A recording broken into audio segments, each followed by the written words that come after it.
खबर मिली कि ईरानी फ़ौज दोबारा मुनज़्ज़म हो रही है तो आपने अपने साथियों को जमा किया और फरमाया, हम अनबार के किले पर हमला नहीं कर रहे, हम जुल्म के किले गिरा रहे हैं। अल्लाह के दुश्मनों का गुरूर अब यहाँ दफन होगा। चंद ही दिनों में इस्लामी लश्कर रवाना हुआ।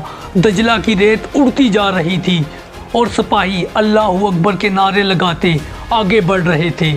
हज़रत खालिद बिन वलीद रज़ी अल्लाह ताला अन्हो ने रास्ते में अपने कमांडर काका बिन उमरो, हज़रत ज़र्रार और आसिम बिन उमरो रज़ी अल्लाह ताला अन्हो को अलग अलग महाज सौंपे ताकि अनबार को चारों सिमतों से घेर लिया जाए।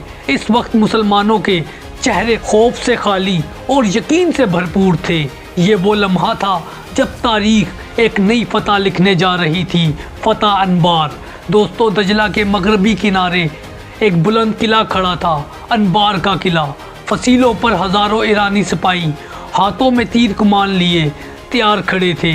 किले के नीचे मुसलमानों का लश्कर, जिसकी क़ियादत सैफुल्लाह हज़रत खालिद बिन वलीद रज़ी अल्लाह ताला अन्हो कर रहे थे।